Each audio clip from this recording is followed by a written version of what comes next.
Welcome Kaustubh sir.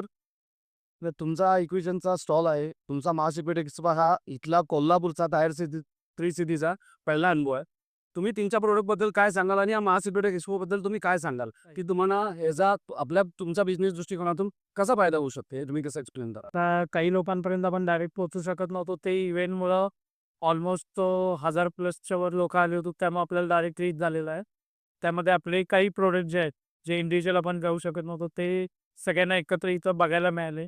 आपली नवीन technology काय आहे, काय नाही आहे, लोकांना अंडरस्टँड करता आलं. लाईव्ह डेमो ठेवले होते. त्यामुळे लोकांनी हँड्स ऑन करून त्यांच्या ज्या काही शंका होत्या, क्वेरीज होत्या, त्या सॉल्व्ह केलेल्या आहेत. आपले जे म्हणजे प्रोडक्ट मॅनेजर झाले होते, त्यांच्याशी डिस्कस करून त्यांच्या क्वेरीज त्यांनी सॉल्व्ह केलेले आहेत आणि अपडेट जे काही टेक्नॉलॉजी होते, त्या संदर्भातली माहिती त्यांनी घेतलेली आहे. आपल्याकडे काही असे पार्टनर्स होते की ज्यांच्यापर्यंत आपण पोहोचू शकत नव्हतो. पण ह्या एक्स्पो माध्यमातून ते इथपर्यंत आले.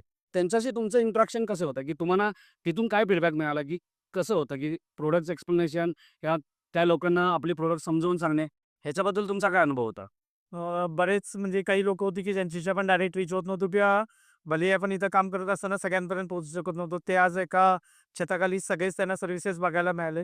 त्याचबरोबर आपले नवीन प्रॉडक्ट किंवा एच-टी-सी-सीचे मॉडेल्स किंवा आता जे लेटेस्ट टेक्नॉलॉजीमधले काही जे प्रॉडक्ट्स आपण आणले आहेत, ते सगळे त्यांना एकत्र बघायला मिळाले. टेक्नॉलॉजी त्यांनी समजून घेतली. त्यांच्याकडून नवीन इन्क्वायरी जनरेट होत आहे. त्यांना प्रॉडक्टबद्दल प्रॉपर माहिती मिळालेली आहे. तुम्ही मास एक्स्पोबद्दल काय सांगाल? मी तसं बेलापूरमध्ये फर्स्ट टाईम झालेला आहे. मलाही पहिलाच अनुभव होता आणि जो रिस्पॉन्स मिळाला तो खरोखर अमेझिंग होता.